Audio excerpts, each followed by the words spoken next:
From the broadcasting headquarters of TV47 right here in Kenya's capital, Nairobi.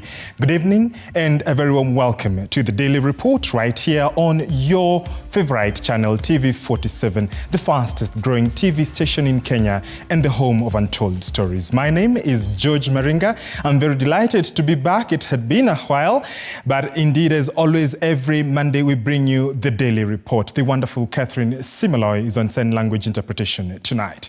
As you can see behind me, tonight we have a conversation with the majority leader in the Senate, none other than Aaron Cheruiyot. We will have a conversation on the fake fertilizer scandal, what lies ahead, of course, as well on matters, the NADCO report. Remember, he was in that committee, as well as other emerging issues that will be, rather other emerging political issues in the country. That conversation will be coming your way in a short while right here on TV47. Start talking to us at George Maringa _ on X, formerly Twitter. Our SMS lines are open 22047. Start with your name, where you're watching us from, followed by your question or feedback regarding the show tonight, and of course, especially to the senator, the Senate majority leader in the Senate. Of course, this and much more coming your way. But first, a glimpse into what we've prepared for you tonight. Tonight, where is accountability? I want to assure the farmers we have good fertilizer. The fertilizer that we are distributing is okay. Agriculture CS Matha Kenya questioned over fake fertilizer scandal.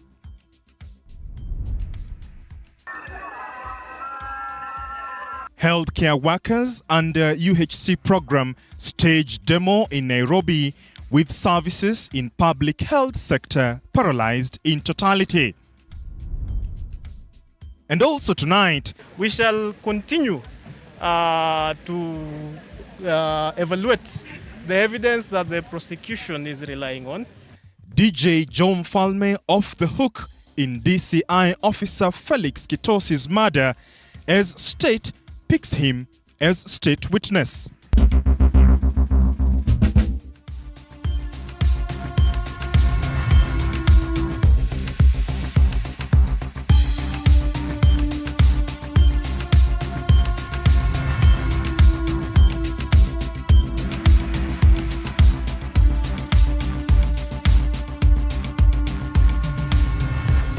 A lot is indeed making the headlines tonight. We thank you for choosing TV47 to inform you. Let's get the show on the road, shall we?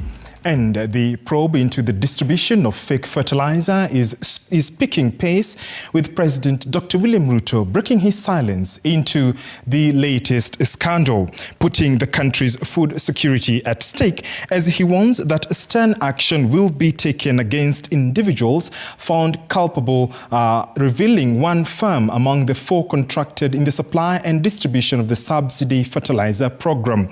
Now, the program that is under investigation. 8 senior officials at the Kenya Bureau of Standard KEBS have been suspended over the fake fertilizer fiasco, with Agriculture Cabinet Secretary Franklin Matha Kenya appearing in Parliament over the same. The head of state, President William Ruto, has weighed in on the latest fiasco in the country's agriculture sector, the supply of fake fertilizer, revealing that probe is picking pace and one of the 4 farms involved in the supply and distribution of subsidy program of fertilizer is under probe. Kuna kampuni moja iko na kasoro kidogo, lakini tunarekebisha kwa sababu hatutaki mtu achukue nafasi ya kuharibu hii kazi nzuri wakulima wanafanya. The head of state, while making these revelations while touring the NCPB Eldoret branch in Uasin Gishu, the Agriculture Cabinet Secretary Matha Kenya appeared before the National Assembly Departmental Committee on Agriculture and Livestock. I told you that is a risk. Linturi took in the hard questions pertaining to the fiasco from the lawmakers. Is he able to name, and that is very specific, the supplier whose products have been flagged? This is the first time we are getting issues of the fake fertilizer. I want to assure the farmers we have good fertilizer. The fertilizer that we are distributing is okay. Linturi pleaded with Parliament to grant him more time to appraise himself with the pros and cons of the fake fertilizer scandal, claiming that he was out of the country for the better part of last week and he will require more time to be fully briefed on the matter. Linturi is among senior government officials summoned by Parliament to shed more light into the matter that has got the country in way. I have not even seen those results. Even as I sit here, we are trying to argue on issues that I have not been served with from that end. Let us give the right information to the Kenyans. Let's not sensationalize this issue. However, 8 KEBS officials are reported to have been suspended in connection to the fertilizer scandal over the issuance of certification and marks of quality to 2 companies which have been linked to the substandard fertilizer. Over the weekend, police in Bungoma nabbed a lorry carrying 120 bags of suspected fake fertilizer, and last month, police impounded 700 bags of fake fertilizer in Kakamega, with 560 bags seized in Nakuru County. Mwege William, TV47. Thank you, Moige, for that. The Kenya Union of Clinical Officers, alongside healthcare workers under the UHC program, staged demos in Nairobi Monday with an aim to have government put them on permanent and pensionable terms. Their aim to have the SRC and the Council of Governors sign their petition, however, hit a roadblock, even as the KUKO strike enters its second week. The Kenya Health Professionals Society, that is KHPS, which comprises of 19 cadres of health workers, is the latest to join the ongoing medics strike by announcing sit-ins for its members countrywide after failing to reach an agreement with the Health PS Mary Muthoni this afternoon. The Kenyan healthcare sector is expected to hit a record high paralysis even as the push and pull between doctors, the government and Salaries and Remuneration Commission continues. A commission that has received blows today over what the union termed as a reason to the instability in the sector. What we are saying here today is that we reject the advisory of SRC on reduction of salaries for the interns. Processions from the Ministry of Health, Salaries and Remuneration Commission and later to the Council of Governors offices in Westlands proved futile as all the 3 offices turned their backs against opening their doors to the striking medical personnel. We were chased like people who don't even belong to the Republic of Kenya. We were chased. We could not even meet Lynn Mengich at the SRC offices.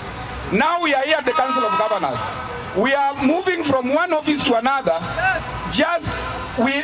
What we need is just a signature. A petition on delay in the absorption of UHC staff, delay in internship posting, delay in conclusion of CBAs and alleged victimization of union officials was the main content of today's strike, even as the healthcare workers who were hired by the government under the Universal Healthcare Program demanded that the government should put them on permanent and pensionable terms. We also want to challenge the counties that are employing while we have the experience. We are having people coming from school being employed with a higher salary, while we who have been working, who have proven our competency, are not getting employed. And as if that is not enough, the latest cadre of health workers to join the strike are the Kenya Health Professionals Society after their Monday afternoon meeting with Health PS Mary Muthoni ended without a solution to their 17 issues. We were invited today by the PS, but we were never attended to.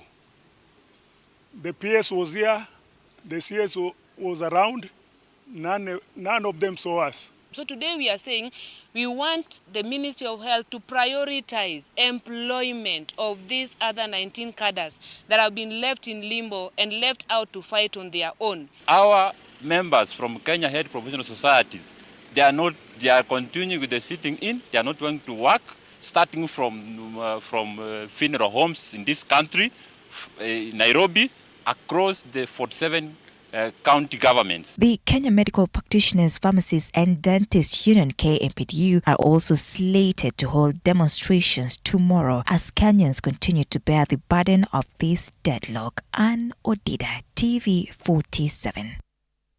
Thank you, Anne, for that. President William Ruto on Monday moved to rein in on banditry in West Pokot, insisting that it was due to increased insecurity. The head of state has ordered immediate deployment of the military, with soldiers set to begin an operation in the region by Wednesday. Take a look. In a bid to restore peace in insecurity hotspot areas of West Pokot County, President William Ruto has directed Interior Cabinet Secretary Professor Kithure Kindiki to deploy security officers in West Pokot County to help in restoring peace and reopening of more than 7 schools that have not been in operation for more than 2 years. Mimi nataka niseme nikiwa West Pokot, in the next 2 days, jeshi watakuwa pale Jesoko. Na watakuja pale kuhakikisha kwamba hizo mashule imejengwa, na watakuja pale kuhakikisha kwamba shule zikifunguliwa next term watoto wa kutoka hizo shule watakuwa pale. According to the head of state, school-going children and learners in West Pokot cannot be forced to abandon learning by bandits who have taken charge of learning institutions and converting them into their caves and hiding places. It cannot be the case in the 21st century in Kenya, a democratic country, ya kwamba ati kuna watoto hawajaenda shule ati kwa sababu ya watu wakora wachache wanakimbia hapa na kuiba ng'ombe na kufanya ujinga. The move by the government will not only bring a sigh of relief to locals who have lost their relatives in hands of bandits, but also attract investors. The military will be there and all the security agencies to make sure that that region is properly looked after, and the kids who are not in school next term, they must be in school.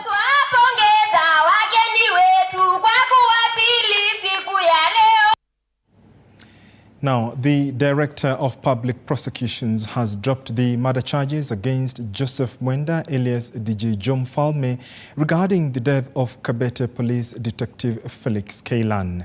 DPP recommended DJ Jom Falme and 5 other co-accused be utilized as state witnesses in the murder of Kellyan. Chichi Josephine with more on that. Joseph Mwenda alias DJ Jom Falme will now be a state witness in the murder case of Kabete Police Station Deputy DCIO Felix Kosi.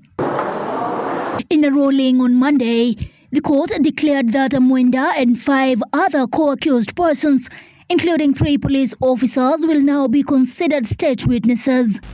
We had agreed principally that we close the file. Most obliging. However, the Director of Public Prosecutions has instructed that Alan Ocheng, also known as Hype Balo, be charged with the murder of DCI Officer Felix Kosi, an issue that did not sit well with his lawyer Otinde Omondi. Criminal justice system does not begin in court. Many people only come to court to cleanse those who are culpable. First of all, let me say that I'm very sorry for the family of the late, that he met his life untimely, but we are afraid that he will never get justice, because what you are seeing today is already a sham. You are being treated to a sham as a nation, whereby you would see that those who would help the family of the late to get their right and justice are already released. Meanwhile, the police have concluded a miscellaneous application file regarding DJ Jom Falme, his 3 assistants, and 3 police officers who are under investigation for the murder of Mr. Kosi. Miscellaneous application hearing is now closed based on the prosecution's presentations in court, as well as the response from counsel for the respondents. Inspector Kellyan Felix Ole Kosi, who died in an altercation, was interred in an emotional ceremony at his home in Kajiado County. Chichi Josephine, TV47. Now, as the rains continue to pound different parts of the country, severe flooding in numerous regions has been experienced, bringing businesses to a halt as well as destroying property, leaving some families displaced, as Chichi Josephine now tells us. Rains have continued to wreak havoc across the country, with houses flooding, damaging property, and cutting off road access in some instances. In Nakuru County, families who had rented houses in Eden Village, Masingeri, Rongai constituency were left distraught after flood waters seeped into their homes, destroying furniture, electronics, and other items. Watoto wangu ni wadogo na vitu zangu zote, hakuna kitu tulijaribu kuokoa. According to Carol Komboka, one of the residents, her house was flooded and was partially left with broken walls. Sikukuwa vile mvua ilianza kunyesha, nilikuwa nimetoka kidogo na mtoto. Kukuja sikupata kitu. Pata kila kitu hakuna.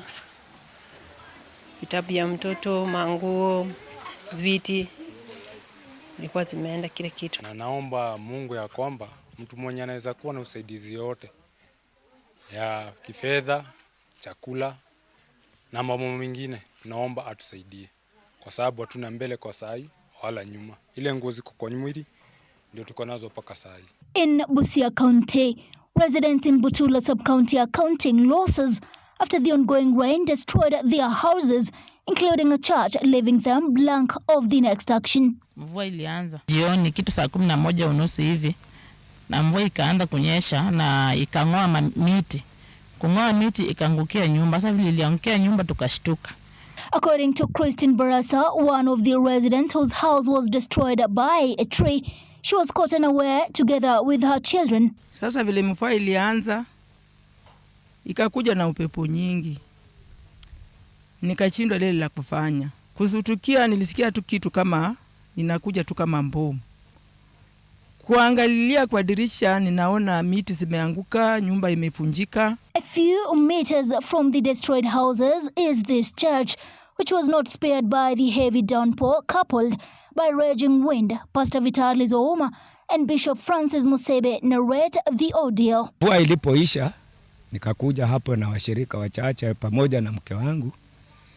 Tukapata ninipa limeng'olewa, ingine imeanguka pande ile, ingine upande ule, na mabati ingine imerushwa hata paka kwa mashamba ya majirani kule. Chichi, Josephine, TV47.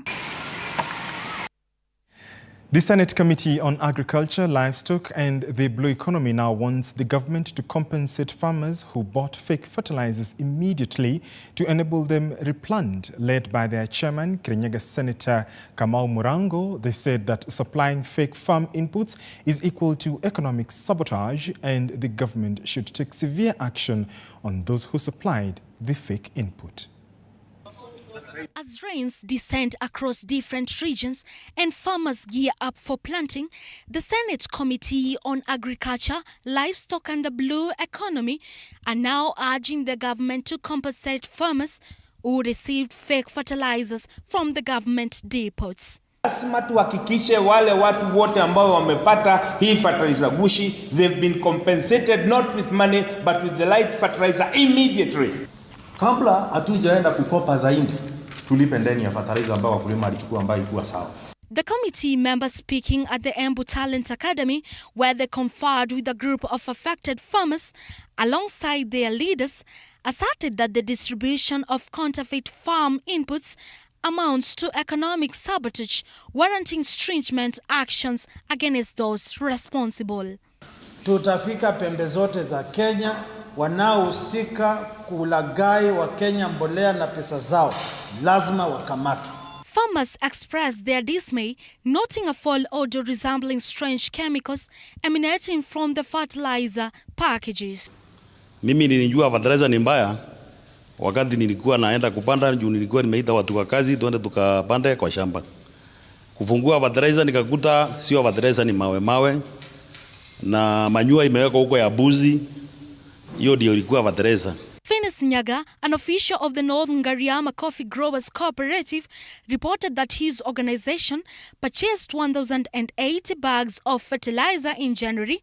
They submitted samples of 4 bags to the National Agriculture Research Labs for analysis, and the results did not align the descriptions on the bags. Sauti yake ilikuwa nitrogen badala ya 10 ilikuwa 7, phosphorus badala ya 29 ilikuwa 3.6 na potassium badala ya 10 ilikuwa 7.26. Mori Kadi, TV47. Now, NARC Kenya party leader Matha Kenya has castigated the Kenya Kwanza government over the ongoing doctors' strike and the fake fertilizer scandal. Kenya, who was in Naivasha today, has also maintained that Azimio la Umoja is still intact. Willie Dennis Njiru now reports. In a special meeting, NAK Kenya party leader Matha Kenya met with party members in Naivasha, Nakuru County. Top on the agenda was party matters and interests, including party primaries and elections. We are on the way in readiness for 2027 because in NAK Kenya, we are not ready to play a second fiddle. We are playing the first 11, and we are going to present, as we have declared here in Naivasha, that we are going to have candidates at all levels, from president, governor, senators, women rep, MPs, and also MCAs. The Iron Lady was quick to express her displeasure in the manner the government is treating the doctors' strike. Karua says the government has turned a blind eye on the issue, which has since led to demonstrations, and now wants both sides to reach an amicable solution. We call out the Ruto regime for the callousness in handling or mishandling the doctors' strike, thereby causing untold suffering and loss of lives of citizens. At the heart of the strike is the plight of intern doctors who are being left to stay unposted and unemployed for over a year, and in some extreme cases for 7 years. And when they are posted, they are grossly underpaid. This is happening when our health facilities are seriously understaffed. On the fertilizer scandal, Karua has condemned the leaders responsible. She wants those culpable face the law, owing to the issue of food security in the country. The fertilizer scandal is yet another demonstration of callousness of this regime, selling fake fertilizer and seeds which are believed also not to be good enough, therefore fake seeds to farmers, is wishing hunger and death for Kenyans, and especially the vulnerable, who are the majority. The fake fertilizer haste suggests a deliberate scheme to lower food production, to increase food insecurity, in order to force starving Kenyans to be at the mercy of food cartels. She, however, called on all elected leaders to foster unity and the Mwananchi if at all the country was to realize significant goals by end of the 5 years period. Our call is that we come together as citizens of goodwill for the sole purpose of ensuring that Kenyans have value-based leaders, not selfish, inward-looking leaders. Reporting for TV47 from Naivasha in Nakuru County, I'm Willie Dennis Njiru.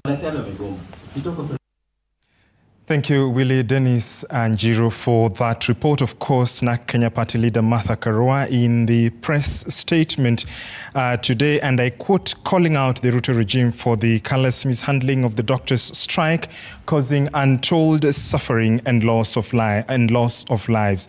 At the heart of the strike is the plight of intern doctors who are being left to stay unposted and unemployed for over a year and for some 7 years, and when posted being grossly underpaid. This is happening when our health facilities are seriously understaffed and under-equipped.